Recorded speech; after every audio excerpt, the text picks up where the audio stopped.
Hello and welcome to Straight Talk. A slight change to our format this week, though Lawrence and I have been catching up to some absolutely fascinating guests, so I'm afraid you got me for the intro and outro. We're going to kick off though with Professor Russ Wermers. Now, Russ is probably one of the world's leading academic economists, and in particular what he's extremely expert at is the whole area of macroeconomic forecasting. Now, you might be wondering what relevance does that have to me as a financial professional. The key thing here is how to make sense of all of that macroeconomic data and turn it into some kind of actionable ideas that you can use to pick really good fund managers. What kind of asset classes should you be looking at?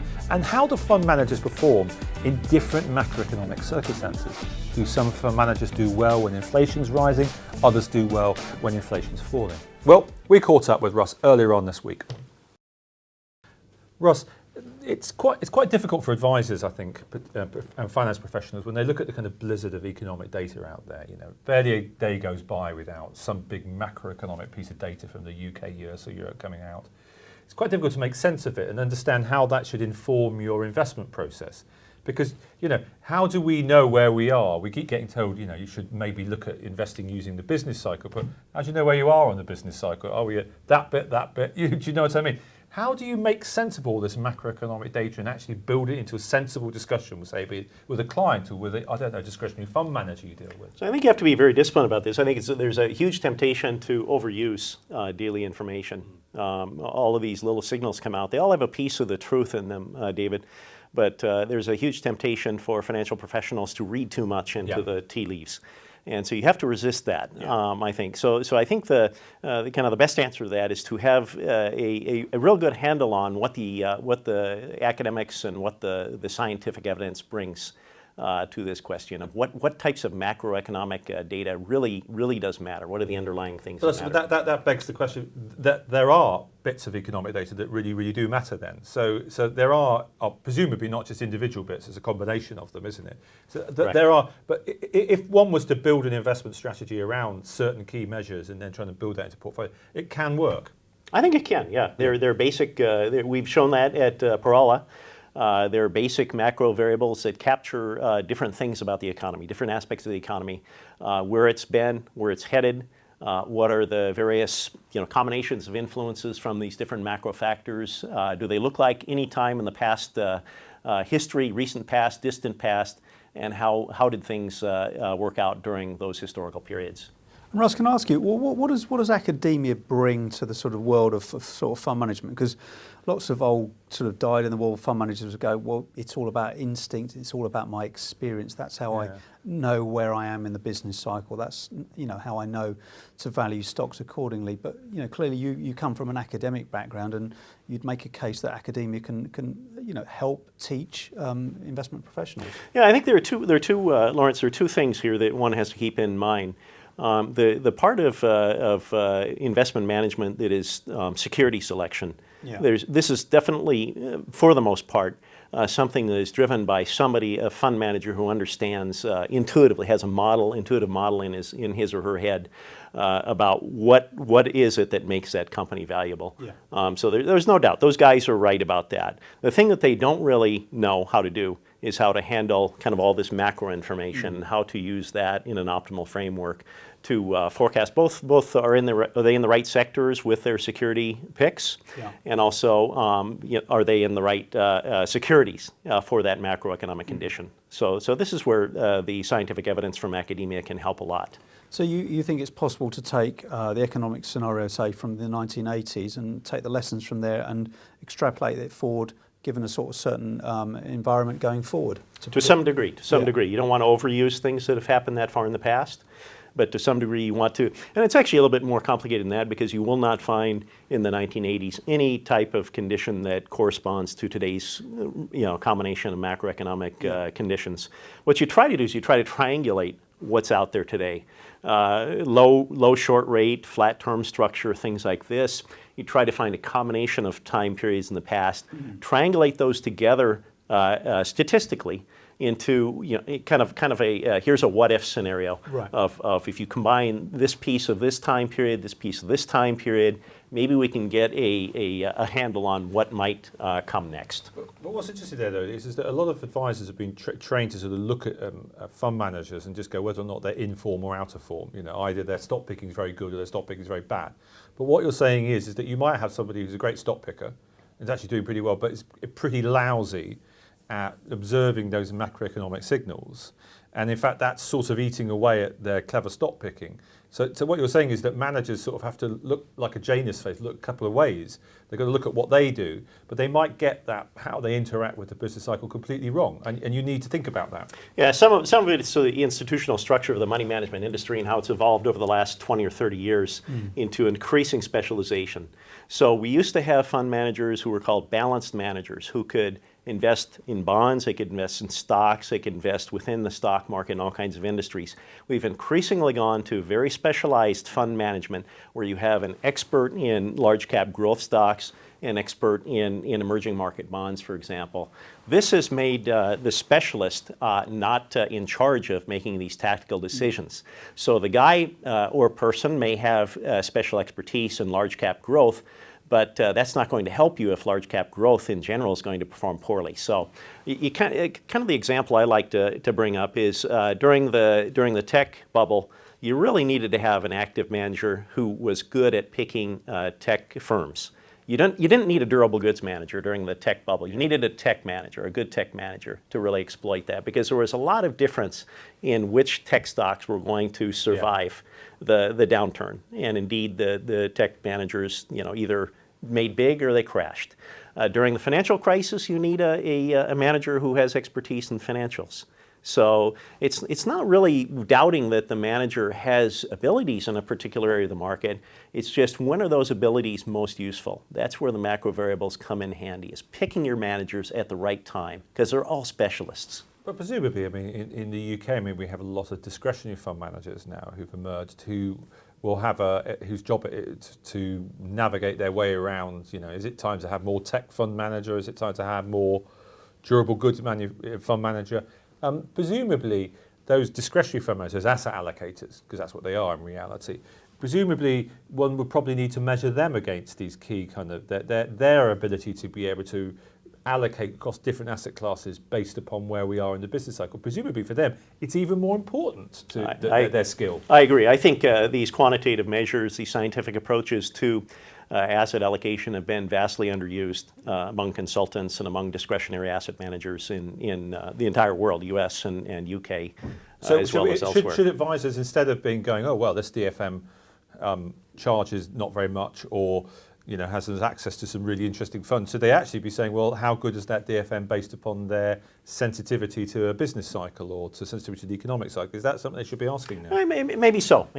Is it certain discretionary fund managers, right, in certain conditions may very well be able to pick sectors, and in other conditions they are not. So I think there's some thought that could be sensible as well. And if they were, what would your advice be to, say, an independent financial advisor who's trying to pick a DFM on the basis of, whether or not they're any good at this? What kind of questions would you ask that DFM? I think I would ask them, how they see today's conditions and how this relates to a particular time in the past that they've seen that's similar, or a combination of past times that they've seen similar to this, and what they did or what they thought was appropriate to do in those cases, and would they do it again today?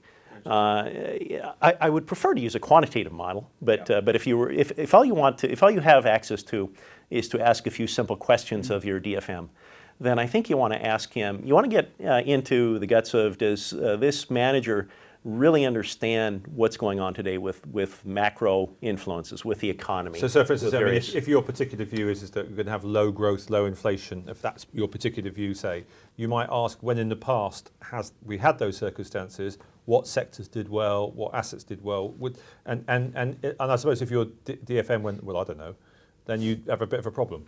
I would. It indicates that he doesn't hasn't really thought about the influences of these macro variables, these macro signals on how he thinks about the world, I would have real problems with that. Maybe a more interesting or maybe an easier way to do this would be to ask him, if you don't want to make it quite so technical, ask him about. Yep, is to ask about. Well, I'm a little bit worried. We're heading into a second phase of a recession here, double dip recession. How would you react to that? What do you think if that happens? What do you think are the right sectors and areas to be in, styles to be in? I think if the DFM hasn't thought about that, then there's a real problem.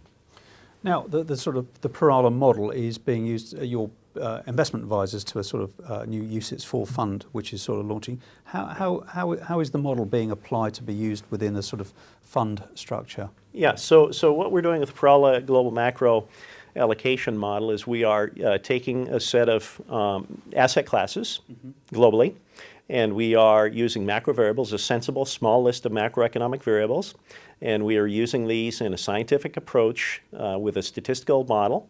A little bit complex, but it's actually not too complex to explain, that basically looks at some of the things, the correlations that I've talked about. Can we find a time in the past, or several times in the past, that triangulate where we are today? Right. And based on that, what do we think will be the best performing asset classes? Emerging market bonds, North American equities, currencies, what will it be? And we make our best prediction going forward.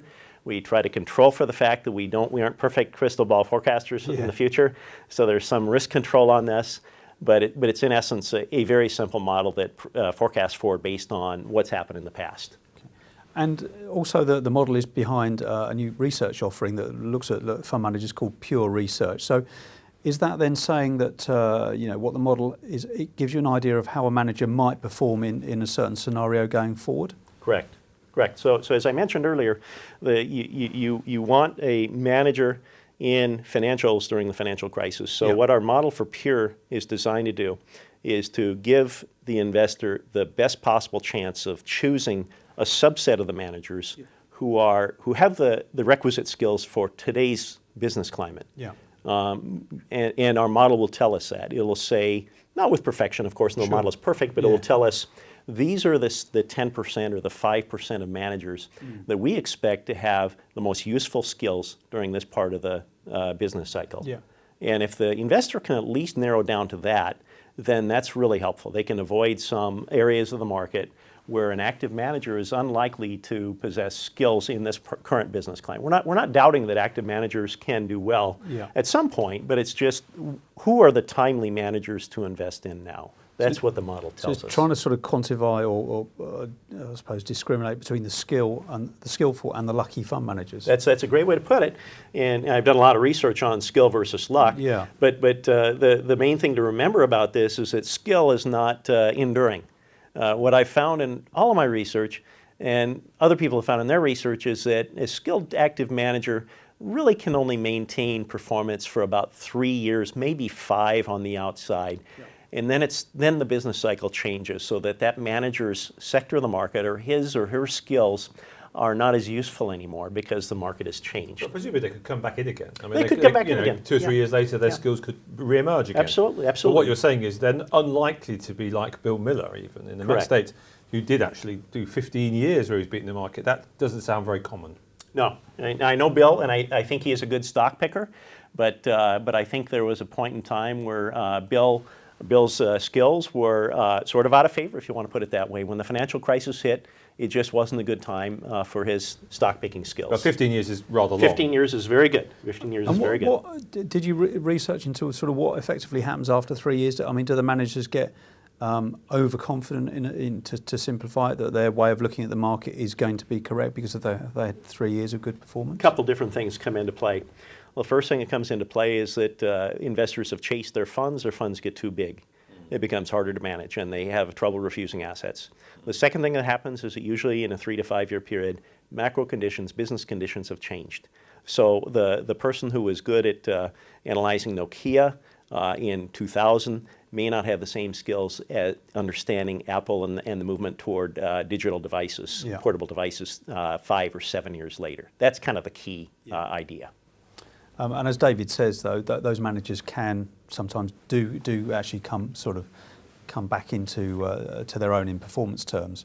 But this sort of 5-year cycle do you think is a good way of analysing managers? I think so. I think thinking of managers or assessing, I'm certainly no proponent of rebalancing your portfolio of managers every month or every 6 months. I don't do that. Yeah. But I think let's say every year or every time that you think it's been a reasonable amount of time, I need to rethink. Maybe after 1 year, maybe after 2 years, I need to rethink.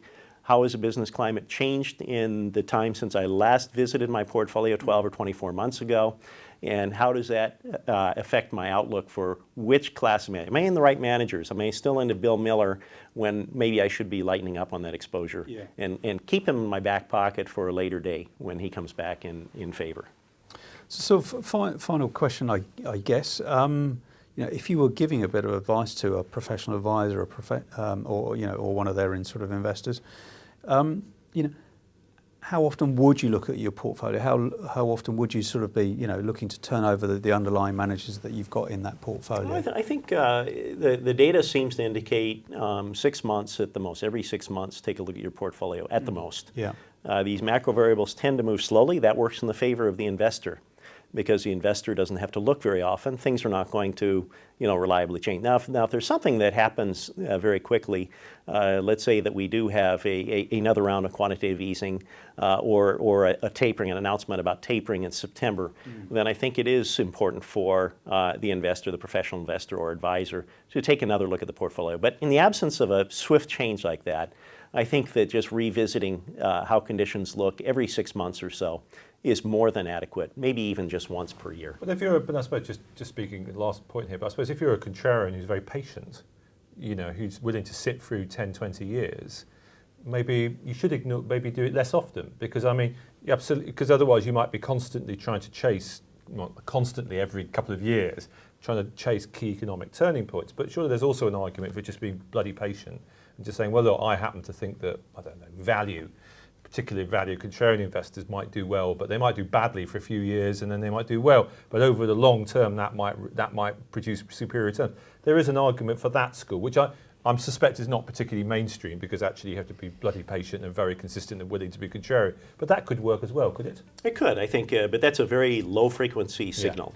Yeah. And so this is not at odds with that type of thinking at all. This is just different frequencies. Yeah, so you absolutely. could overlay both of those two things together.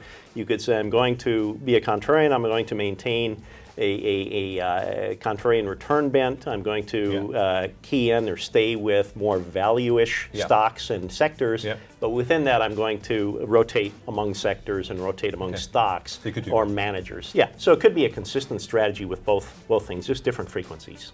Thank you very much. You're welcome.